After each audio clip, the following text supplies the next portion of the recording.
Protocolos de actuación contra las violencias. Escudos de protección de derechos que los docentes debemos conocer. Como política de Estado, la provincia de Entre Ríos promueve los principios de celeridad, responsabilidad, acompañamiento y trabajo interdisciplinario entre sus poderes, ministerios e instituciones ligadas a la violencia en todos sus estamentos. Pero, ¿qué es un protocolo? Es un manual de normas y procedimientos donde se describen todos los elementos esenciales para abordar una problemática en particular.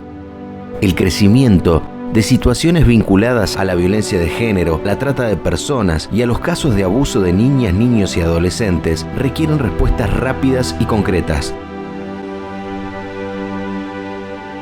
Por ello, nuestra provincia ha establecido protocolos referidos a la prevención, protección y asistencia destinadas al abordaje de estas violencias en casos de abuso sexual infantil.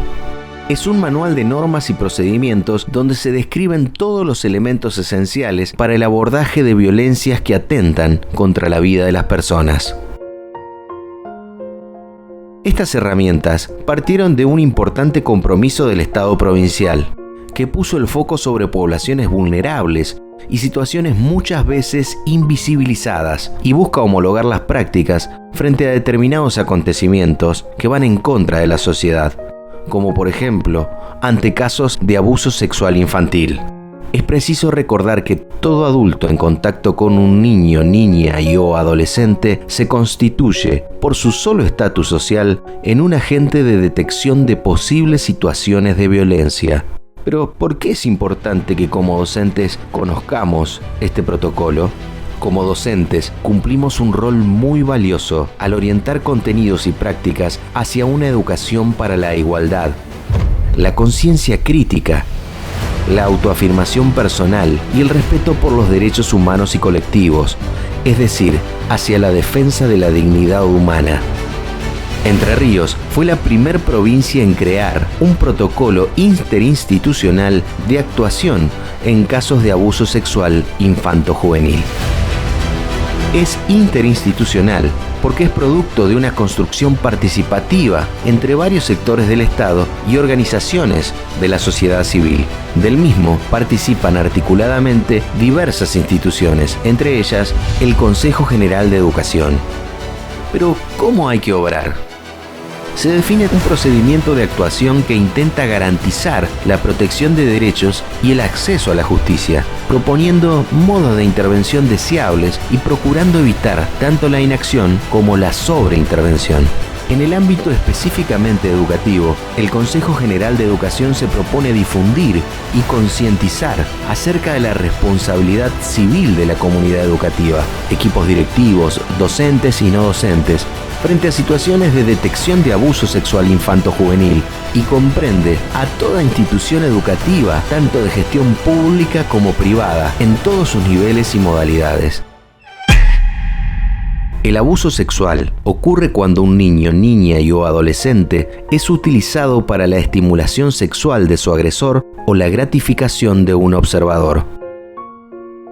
Implica toda interacción sexual en la que el consentimiento no existe o no puede ser dado, independientemente de si el niño entiende la naturaleza sexual de la actividad e incluso cuando no muestre signos de rechazo. También es preciso señalar que el contacto sexual entre un adolescente y un niño o una niña más pequeños también puede ser abusivo si hay una significativa disparidad en la edad, el desarrollo, el tamaño o si existe un aprovechamiento intencionado de esas diferencias. Pero como docentes, ¿qué podemos hacer? Podemos hacer, y mucho, educar a los niños, niñas y adolescentes en la apropiación del concepto de derechos que les permitan reconocer, rechazar y denunciar una posible situación de abuso. Las niñas, niños y adolescentes que reciben educación sexual tienen menos probabilidades de ser víctimas, ya que poseen conocimientos que los habilitan a identificar situaciones abusivas y a adquirir habilidades conductuales para reaccionar frente a esta grave vulneración de derechos. Todas las situaciones de abuso sexual en la niñez y adolescencia son graves y ameritan su atención y abordaje integral y prioritario. Es muy importante elaborar un informe de sospecha, con datos necesarios a los fines de la realización de actuaciones administrativas y o judiciales, donde consten nombre, edad, domicilio real, en el caso de que el niño, niña o adolescente no resida o regrese a él a partir de los hechos comunicados al defensor, también deberá consignarse el lugar donde se aloje provisoriamente, nombre y domicilio de padres o responsables, informe detallando brevemente la situación de riesgo o vulnerabilidad. Evitar afirmaciones tales como el niño fue abusado o maltratado. Es preferible relatar el informe mencionando los dichos de la niña, niño o adolescente. Por ejemplo, el niño manifiesta haber sido abusado, maltratado. De ser posible, ¿quién sería presumiblemente el autor de la situación de riesgo, vulnerabilidad, maltrato o abuso sexual? Expresar si se han realizado otras intervenciones en el COMNAF, SAIE, Salud, etc.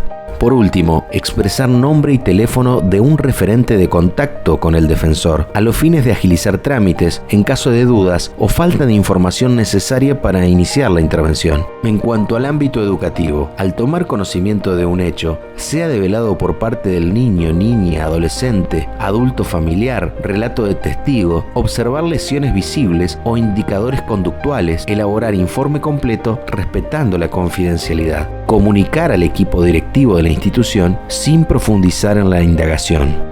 Si el abuso sexual es intrafamiliar, el directivo deberá realizar la presentación ante el defensor público de turno mediante informe de sospecha completo en un plazo no superior a 24 horas y comunicar telefónicamente de manera inmediata. Si el abuso sexual es extrafamiliar, el directivo debe comunicar el hecho a los progenitores y o adultos responsables a fin de que realicen la denuncia correspondiente y notificar al defensor público en turno mediante informe de sospecha completo. El maltrato y el abuso son vulneraciones de derechos, no constituyen un hecho privado, aunque ocurran en el hogar, puesto que todo lo concerniente al desarrollo integral de una niña, niño y o adolescente es de interés público. La protección de estos es una responsabilidad de la comunidad en su conjunto. Frente a una situación en la que un niño, niña y o adolescente revela que estaría siendo víctima de abuso sexual, la institución debe tener una escucha atenta, cálida y comprensiva, creerle, tratarle con respeto y dignidad, brindarle confianza y seguridad manteniendo la calma, escucharlo sin corregirlo ni confrontarlo y sin hacer intentos de cambiar lo que dice. No expresar desaprobación por el supuesto agresor, decirle que los hechos ocurridos no fueron por su culpa. No obligar al estudiante a comentar sentimientos que aún no está preparado para compartir. Valorar su valentía de haberlo contado. Asegurar la confidencialidad en la escucha y el acompañamiento posterior al estudiante. No aceptar mantener el secreto de lo develado, pero aclararle que lo contará a personas que pueden ayudarlo. Registrar de manera textual lo escuchado.